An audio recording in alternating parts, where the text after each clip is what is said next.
The One and Only Ivan by Katherine Applegate. Hello, I am Ivan. I am a gorilla. And it's not as easy as it looks. People call me the freeway gorilla, the ape at exit 8, the one and only Ivan, mighty silverback. The names are mine, but they're not me. I am Ivan, just Ivan, only Ivan. Humans waste words. They toss them like banana peels and leave them to rot. Everyone knows the peels are the best part. I suppose you think gorillas can't understand you. Of course, you also probably think we can't walk upright. You try knuckle walking for an hour and you tell me which way is more fun. I've learned to understand human words over the years, but understanding human speech is not the same as understanding humans. Humans speak too much. They chatter like chimps, crowding the world with their noise even when they have nothing to say. It took me some time to recognize all those human sounds and to weave words into things, but I was patient. Patient is a useful way to be when you're an ape. Gorillas are as patient as stones. Humans, not so much. I used to be a wild gorilla and I still look the part. I have a gorilla's shy gaze, a gorilla's sly smile. I wear a snowy saddle of fur, the uniform of a silverback. When the sun warms my back, I cast a gorilla's majestic shadow. In my size, humans see a test of themselves. They hear fighting words on the wind, when all I'm thinking is how the late day sun reminds me of a ripe nectarine. I'm mightier than any human, 400 pounds of pure power. My body looks made for battle. My arms, outstretched, span taller than the tallest human. My family tree spreads wide as well. I am a great ape, and you are a great ape, and so are chimpanzees and orangutans and bonobos, all of us distant and distrustful cousins. I know that this is troubling. I too find it hard to believe there is a connection across time and space, linking me to a race of ill mannered clowns. Ugh, chimps. There's just no excuse for them.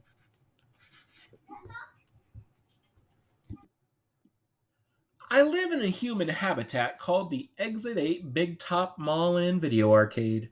We are conveniently located off I 95 with shows at 2, 4, and 7, 365 days a year. Mac says that when he answers the trilling telephone. Mac works here at the mall. He is the boss. I work here too. I'm the gorilla. At the Big Top Mall, a creaky music carousel spins all day, and monkeys and parrots live amid the merchants. In the middle of the mall is a ring with benches where humans can sit on their rumps while they eat soft pretzels. The floor is covered with sawdust made of dead trees. My domain is at one end of the ring. I live here because I am too much gorilla and not enough human. Stella's domain is next to mine. Stella is an elephant. She and Bob, who's a dog, are my dearest friends. At present, I do not have any gorilla friends. My domain is made of thick glass and rusty metal and rough cement. Stella's domain is made of metal bars. The sun bear's domain is wood. The parrot's is wire mesh. 3 of my walls are glass, and one of them is cracked, and a small piece, about the size of my hand, is missing from its bottom corner. I made the hole with a baseball bat Mac gave me for my 6th birthday. After that, he took the bat away, but he let me keep the baseball that came with it. A jungle scene is painted on one of my domain walls. It has a waterfall without water, and flowers without scent, and trees without roots. I didn't paint it, but I enjoy the way the shapes flow across my wall, even if it isn't much of a jungle. I'm lucky my domain has 3 windowed walls. I can see the whole mall and a bit of the world beyond. The frantic pinball machines, the pink billows of cotton candy, the vast and treeless parking lot. Beyond the lot is a freeway where cars stampede without end. A giant sign at its edge beckons them to stop and rest like gazelles at a watering hole.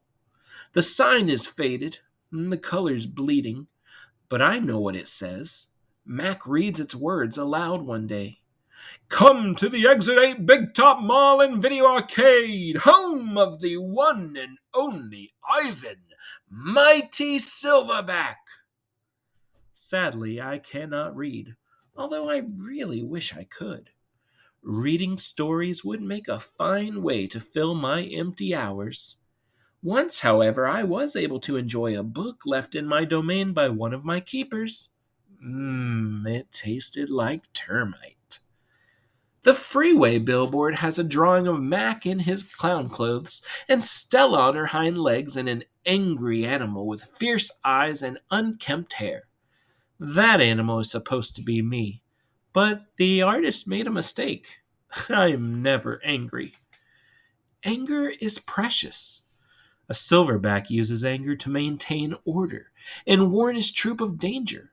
When my father beat his chest, it was to say, beware, listen, I am in charge. I am angry to protect you because that is what I was born to do. Here in my domain, there's just no one to protect. My neighbors here at the Big Top Mall know many tricks. They are an educated lot, far more accomplished than I am. One of my neighbors plays baseball, although she's a chicken. Another drives a fire truck, although he is a rabbit. I used to have a neighbor, a sleek and thoughtful seal, who could balance a ball on her nose from dawn till dusk. Her voice was like the throaty bark of a dog chained outside on a cold night. Children wished on pennies and tossed them into her plastic pool. They glowed on the bottom like flat copper stones. The seal was hungry one day, or bored perhaps, so she ate 100 pennies. Mac said she'd be fine. He was mistaken. Mac calls our show the littlest big top on earth. Every day at 2, 4, and 7, humans fan themselves, drink sodas, applaud. Babies wail. Mac, dressed like a clown, pedals on a tiny bike. A dog named Snickers rides on Stella's back, and Stella sits on a stool. It is a very sturdy stool. I don't do any tricks. Mac says it's enough for me to be me. Stella told me that some circuses move from town to town. They have humans who dangle on ropes, twining from the tops of tents. They have grumbling lions with gleaming teeth, and a snaking line of elephants, each clutching the limp tail in front of her. The elephants look far off into the distance so they won't see the humans who want to see them. Our circus doesn't migrate. We sit where we are, like an old beast too tired to push on. After our show, humans forage through the stores. A store? Well, that's where humans buy things that they need to survive. At the Big Top Mall, some stores sell new things like balloons and t-shirts and caps to cover the gleaming heads of humans. Some stores sell old things that smell dusty and damp and long forgotten. All day I watch humans scurry from store to store. They pass their green paper, dry as old leaves, and smelling of 1,000 hands, back and forth and back again. They hunt frantically, stalking, pushing, grumbling. Then they leave, clutching bags filled with things. Bright things, soft things, big things. But no matter how full the bags, they always come back for more. Humans are clever indeed.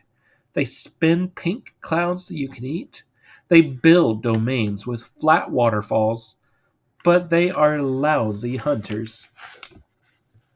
Some animals live privately, unwatched, but that's not my life. My life is flashing lights and pointing fingers and uninvited visitors. Inches away, humans flatten their little hands against the wall of glass that separates us. The glass says, you are this and we are that, and that is how it will always be. Humans leave their fingerprints behind, sticky with candy, slick with sweat. Each night a weary man comes to wipe them away. Sometimes I press my nose against the glass. My nose print, like your fingerprint, is the first and last and only one. The man wipes the glass, and then I am gone. Here in my domain, I do not have much to do. You can only throw so many meatballs at humans before you get bored. A meatball is made by rolling up dung until it's the size of a small apple, then letting it dry. I always keep a few on hand. For some reason, my visitors never seem to carry any. In my domain, I have a tire swing, a baseball, a tiny plastic pool filled with dirty water, and even an old TV. I have a stuffed toy gorilla, too. Julia, the daughter of the weary man who cleans the mall each night, gave it to me. The gorilla has empty eyes and floppy limbs, but I sleep with it every night. I call it not Tag. You see, Tag was my twin sister's name. Julia is 10 years old. She has hair like black glass and a wide half-moon smile. She and I have a lot in common. We are both great apes, and we are both artists. It was Julia who gave me my first crayon, a stubby blue one, slipped through the broken spot in my glass along with a folded piece of paper. I knew what to do with it. I had watched Julia draw. When I dragged the crayon across the paper, it left a trail in its wake like a slithering blue snake. Julia's drawings are wild with color and movement. She draws things that aren't real, like clouds that smile and cars that swim. She draws until her crayons break and her paper rips. Her pictures are like pieces of a dream. I can't draw dreamy pictures. I never remember my dreams, although I sometimes awaken with my fist clenched and my heart hammering. My drawings seem pale and timid next to Julia's. She draws the ideas in her head, and I draw the things in my cage. Simple items that fill my days: an apple core, a banana peel, a candy wrapper.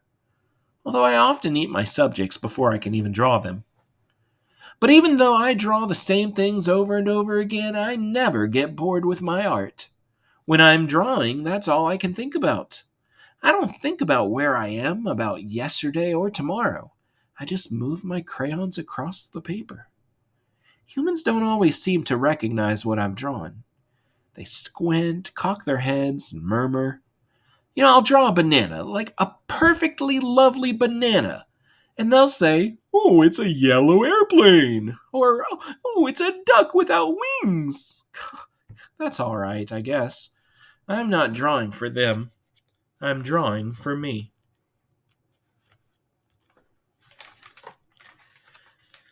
Max soon realized that people will pay for a picture made by a gorilla, even if they don't know what it is.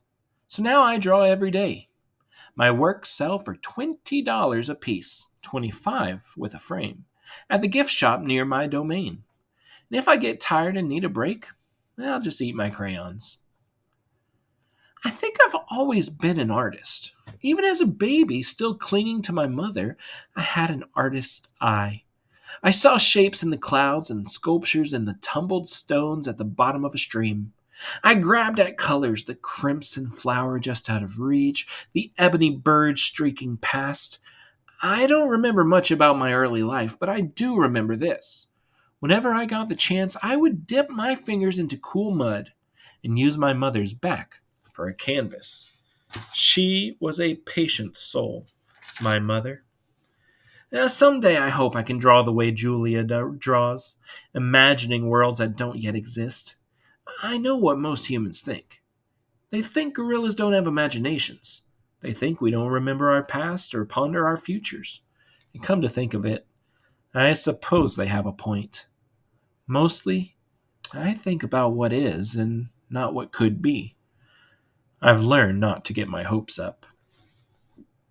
When the Big Top Mall was first built, it smelled of new paint and fresh hay, and humans came to visit from morning till night. They drifted past my domain like logs on a lazy river. Lately, a day might go by without a single visitor. Max says he's worried. He says I'm not cute anymore. He says, Ivan, you've lost your magic, old guy. You used to be a hit. Well, it's true that some of my visitors don't linger the way they used to. They stare through the glass and they cluck their tongues. They frown while I watch my TV. He looks lonely, they say. Well, not long ago, a little boy stood before my glass, with tears streaming down his smooth red cheeks. He must be the loneliest gorilla in the world, he said, clutching his mother's hand. At times like that, I wish humans could understand me the way I can understand them. It's not so bad, I wanted to tell the little boy. With enough time, you can get used to almost anything. My visitors are often surprised when they see the TV Mac put in my domain. They seem to find it odd, the sight of a gorilla staring at tiny humans in a box. Sometimes I wonder, though, isn't that the way they stare at me sitting in my tiny box just as strange? My TV is old and it doesn't always work. Sometimes days will go by before anyone remembers to even turn it on. I'll watch anything, but I'm particularly fond of cartoons, with their bright jungle colors. I especially enjoy it when someone slips on a banana peel. Bob, my dog friend, loves TV almost as much as I do. He prefers to watch professional bowling and cat food commercials. Bob and I have seen many romance movies too. In a romance, there is much hugging and sometimes face licking. I have yet to see a single romance starring a gorilla. We also enjoy old Western movies. In a Western, someone always says, This town ain't big enough for the both of us, Sheriff. In a Western, you can always tell who the good guys are and who the bad guys are, and the good guys always win. Bob says Westerns are nothing like real life.